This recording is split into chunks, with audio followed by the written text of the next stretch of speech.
I think the citizens of every city need to understand that digital is for everyone.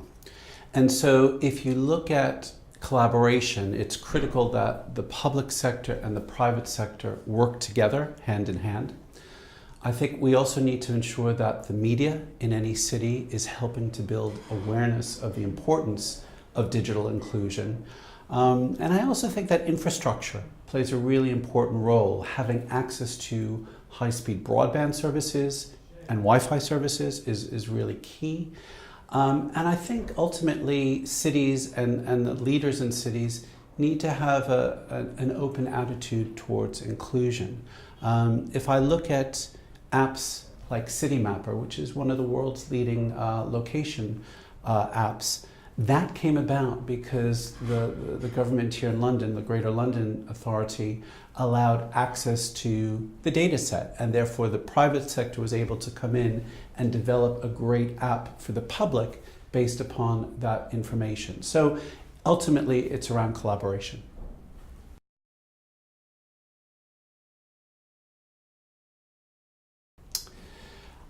I believe that the role of a local government is ultimately about educating its citizens about what we mean by the digital divide and how do we go about closing it. And then beyond that, I think the role of local government is about providing the right tools and the right incentives to make sure that that does indeed happen. And I think the other thing I'd say about local governments is that they need to look at best practices nationally and internationally. What are other cities, what are other countries doing to make sure that the digital divide is being closed, and to adopt those best practices where appropriate, but to also tailor them to the local culture and needs of the local city.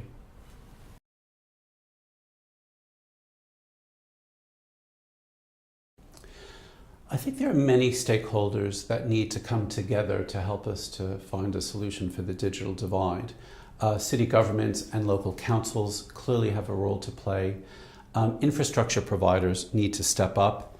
Educators, universities, schools, etc., the media, all of these players need to come together, and we need to do a better job of aligning incentives so that we're all moving in the right direction. So maybe to give a couple of examples, if a large international tech company expands into a city and they recruit the digital talent from that city, which is a great thing, at the same time, I feel that they have an obligation to try and make sure that they're giving something back. And maybe that takes the form of an open day where they invite the local community to come in and meet the people in that particular company. Or maybe they open source some of their training to the locals in that community.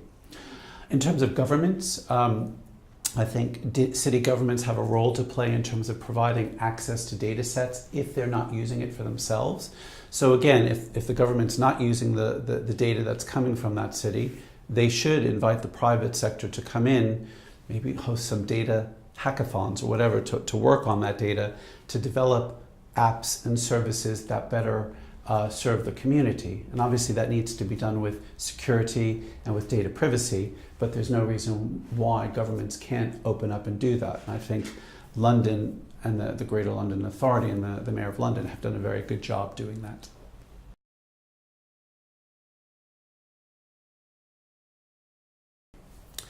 Yes, as most cities experience, London does have a physical digital divide. The tech community here was set up in East London around places like Shoreditch and Hoxton. Sometimes we refer to it as Tech City or Silicon Roundabout. And interestingly, some of the communities sitting around that area of London when that first started to grow are some of the most deprived communities in London, if not in the country. So it's very important that we have outreach into those communities to make sure that they're feeling included. So there is that physical divide. I think one of the things that we see is many companies, when they see that physical divide, try and step in and say, we have to address the talent gap. And when I look at parts of East London and other parts of London that are being left behind, there's still some amazing talent that's actually sitting there. So getting, for example, the private sector to come in and develop that talent and support that talent is key. So a few examples. BT has a tech literacy program where they go into secondary schools in the public sector, and they're supporting the ICT teachers with funding to make sure that they're getting the resources that they need.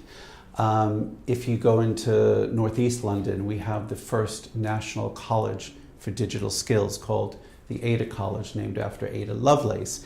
And that college is actually largely funded by the private sector.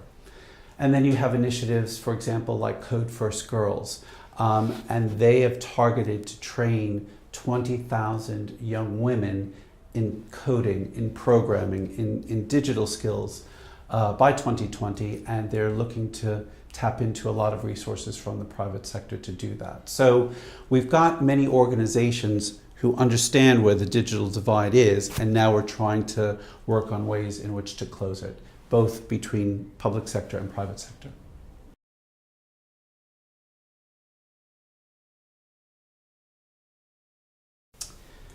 Yes, I think when we look at the expansion of connectivity for citizens, for city, for its businesses, one of the benefits, I think, is it provides greater access to services and experiences.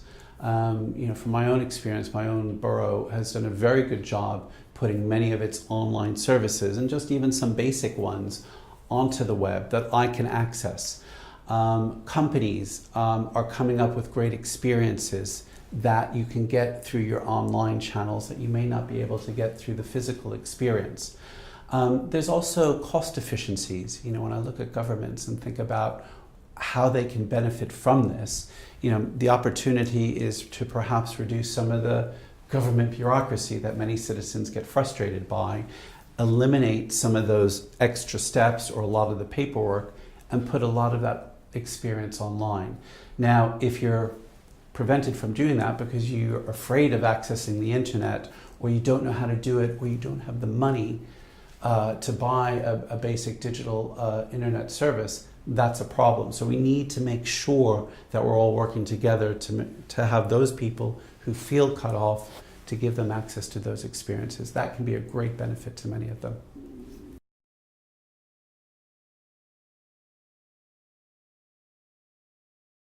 I think as we look at London's tech startups, its scale-ups, its high-growth businesses, the expansion of connectivity is first and foremost helping them to do business more easily. Many of these companies are accumulating data, they're analyzing data, they're crunching data, they're processing a lot of information. That's what many of these businesses are all about. So if they've got access to high-speed services, ultra-fast services, they can do that more efficiently and more effectively. Their cost base goes down. Their response time to their customers can go up. So for many of them, and I hear this day in and day out, as we move from 3G to 4G to 5G, I think it enables more and more of those businesses to develop future products and services that are being used on higher speed services. So that connectivity is critical, the speed is critical.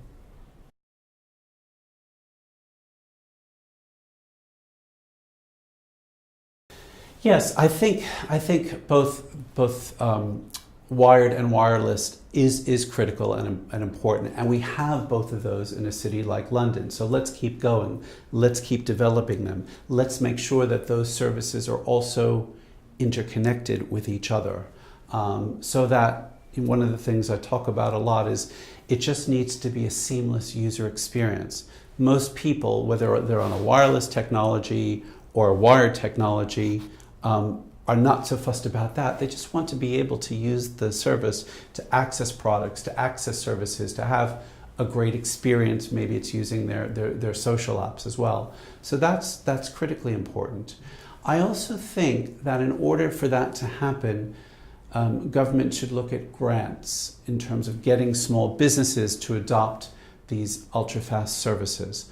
That's going to have to be part of the mix, and we've already seen in London, the Greater London Authority and the Mayor of London encourage small businesses to adapt ultra-fast services through the use of grants. So there are solutions out there to drive greater adoption.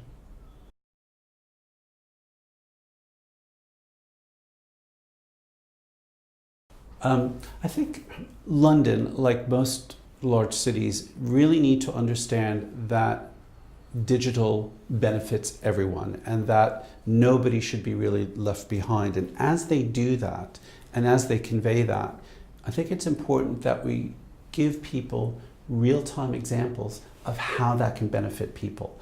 Whether it's accessing government services, whether it's having a great social app experience, whether it's getting from one part of a city to another. Cities are getting more congested from a transport point of view, but if there are great digital apps out there that can help people to do that, that's of benefit to everyone. I also think, for those who are not connected to the digital world, whether it's through the cost and it's just too expensive, or whether it might be a generational thing, particularly older people who didn't grow up with the internet, we need to make sure that it's easy for them to connect. We need to make sure that they don't feel intimidated by it. I mean, sometimes the digital and technology sector can be its own worst victim in terms of talking about phrases and terms and jargon that a lot of people just don't understand. So how do we eliminate the jargon? How do we demonstrate to people that, look, this is actually pretty easy to use. You just need to do this, this, and this, and then you can get access to all of these services, all of these experiences. If you can't afford something, well, your local library might have a free Wi-Fi service where you can access some of that. So these are the types of things that we need to look at. And as I look at the future, one of the things we talk about a lot is the Internet of Things, or IoT. And I think for more and more citizens of cities, as they get better connected through their homes, through their flats, through their apartments, to the digital world, there's going to be an even greater demand for more of a city's citizens to be connected digitally. So that's where I think cities need to focus.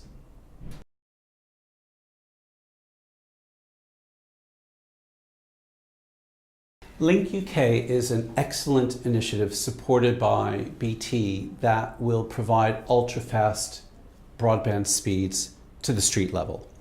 And I think that's a really exciting development for London in terms of a lot of the ideas, a lot of the initiatives, a lot of the innovation that will therefore take place. Who knows? We might create pop-up startups that are focused on virtual reality. We might create smart connected kiosks that offer street food. There's a whole host of ideas that will come from something like Link UK. And I don't know what that might bring, but I do know that there's going to be a lot of entrepreneurs out there exploring this, touching this, and seeing how can I create a business, how can I create a service that's linked to Link UK. That is something that we don't experience today.